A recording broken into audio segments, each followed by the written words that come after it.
దేవుని పరిశుద్ధ నామానికి స్తోత్రం కలుగును గాక. ఈ దినముకైన దేవుని వాక్యంను చూద్దాం. ఏషియా గ్రంథం 10వ అధ్యాయము 27వ వచనమును మనం చూస్తున్నాం. The book of Isaiah 10th chapter verse 27.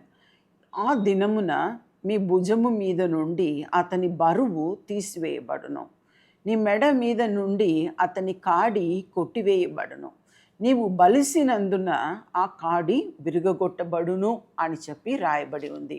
ఈ ఏషియాలో ఉన్న ఒక వచనములో ఇది కూడా మంచి ఒక వాక్యం అండి. ఇక్కడ రాయబడి ఉంది, ఆ దినమున, ఏ దినమున? లాస్ట్లో ఉన్న దినమున. మనం లాస్ట్లో ఉన్న ఆ భాగంను మనం చూడాలి. నీ భుజము మీద నుండి అతని బరువు తీసివేయబడును. ఇది దేని గురించి అంటే, ఈ ఎద్దు ఉంటుంది చూడండి, ఈ రోజుల్లో అంతా కూడా మనకు తెలిసిన రీతిగా ట్రాక్టర్ వాడుతున్నారు, ఇంకా వేరే వేరే మెషినరీస్ వాడుతున్నారు. అంటే ఎక్కువ కొన్ని పల్లెటూరులో తప్ప ఎద్దును వాడట్లేదు. ఇంకా ట్రాక్టర్ అది ఇదని వాడి ఇంకా అది చేస్తున్నారు అని. అయినా మన ఇండియా దేశంలో ఇంకా ఉంది, మొత్తానికి పోలేదు, ఉంది. ఇంకా ఎద్దును వాడి దున్నుతూ ఏం చేస్తారు, పొలమును దున్నుతారు. ఆ రీతిగా ఇక్కడ రాయబడి ఉంది, ఆ దినమున నీ భుజము మీద, అంటే ఎద్దు భుజము మీద, మెడ మీద ఏం చేస్తారంటే ఆ యొక్క చెక్కనండి, ఆ యొక్క చెక్కను ఉంచుతారు. కాడి అంటారు కదా, ఆ కాడిని ఉంచి ఇక్కడ మెడకు కట్టేస్తారు దాన్ని. అది ఏం చేస్తుంది, ఆ మెడ ఆ బరువుతో అది ఏం చేస్తుంది అంటే తల అలా కింద పెట్టుకొనే అది నడుచుకుంటూ ఏం చేస్తుంది, దున్నుతుందంట.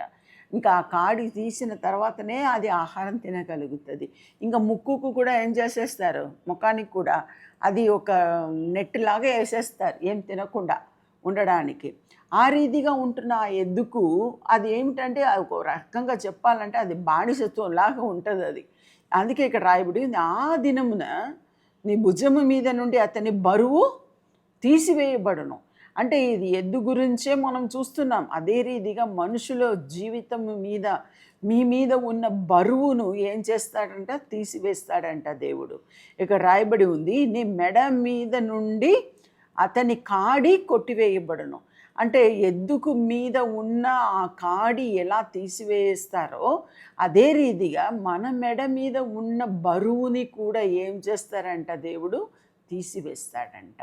మన బరువుని, మన కాడిని, మనకున్న భారమును ఇవన్నీ తీసివేసి ఎందుకు ఎలా తీసివేస్తాడంట ఇక్కడ రాయబడి ఉంది, నీవు బలిసినందున అంటే నువ్వు క్రొవ్వినందున, లేదంటే నువ్వు ఆశీర్వదించబడినందున, నువ్వు దీవించబడినందున అని మనం చెప్పుకోవచ్చు. ఆ రీతిగా నీవు బలిసినందున ఆ కాడి విరుగగొట్టబడును. మీరు బలిసినందున ఏమవుతుందంట, ఈ కాడి కొట్టివేయబడును అని చెప్పి రాయబడి ఉంది. ఆ రీతిగా మనం దేవుని యొక్క సన్నిధిలో మనం కనిపెట్టినప్పుడు మన మీద ఉన్న కాడి, మన మీద ఉన్న బరువు కొట్టివేయబడుతుంది, కాల్చివేయబడుతుంది. అగ్నితో, పరిశుద్ధాత్మ అనే అగ్నితో కాల్చివేయబడుతుంది అని మనం నమ్ముదాం. అలాగే మనం ప్రార్థన చేద్దాం. నేను అలా ప్రార్థన చేసి విడుదల పొంది మనం పరిశుద్ధాత్మతో నింపబడి మరలా బాప్టిజం తీసుకొని మళ్ళీ ఆ రీతిగా దేవునిలో ఎంత బలపడ్డానో ఇప్పుడు వరకు ఎన్నో వేల మందికి మన పరిచర్య ద్వారా స్వస్థతలు, విడుదలు, ఆశీర్వాదము, గొప్ప గొప్ప అద్భుతాలు చూసి ఉన్నామండి. ఎయిడ్స్ వాళ్ళు స్వస్థత పొందడం చూసి ఉన్నాను, కుష్ఠరోగులు స్వస్థత పొందడం చూసి ఉన్నాను. ఒకసారి ఎక్కడో అనకాపల్లిలో జరిగింది. ఒక ఆమె అయితే ముసుగు ముఖానికి పైకి మాత్రం కాదు, ముఖానికి కూడా వేసుకొని వచ్చింది. నా దగ్గర వచ్చినప్పుడు అంటే దూరంలో ఉండే, నేనే పిలిచాను దగ్గర రా అని. అంటే అక్కడ ఎందుకు బయట నిలబడి ఉన్నావమ్మా, లోపల రా అన్నాను. అంటే ఆమె లోపల వచ్చినప్పుడు ఆ హాల్లో దగ్గర వస్తే కంపు.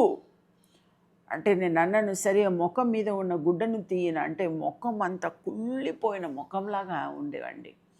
అయినా సరే అని చెప్పి నన్ను ఆమె నెత్తి మీద చేయి పెట్టి ప్రార్థన చేశాను. ప్రార్థన చేసి కొన్ని రోజులు అయింది.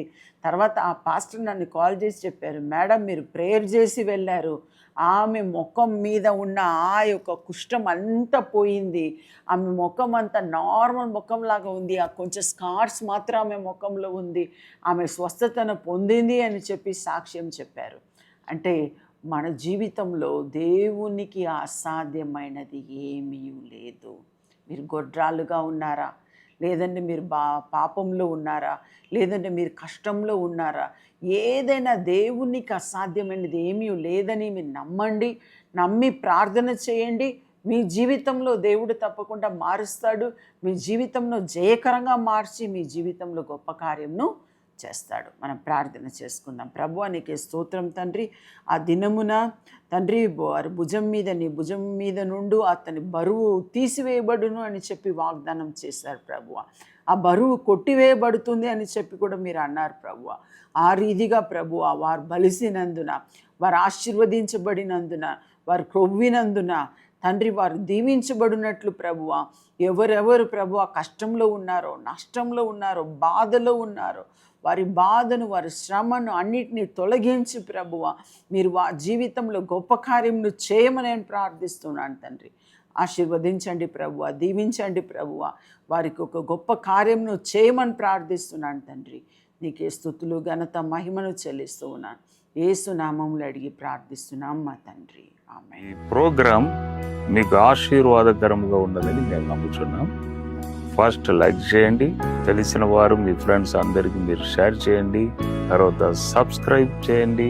తప్పగా ప్రభు మిమ్మల్ని దీవిస్తాడు. ఇక రాబో వీడియోను కూడా మీరు చూడండి, దీవించబడండి. ప్రభు మిమ్మల్ని దీవించును గాక. God bless you.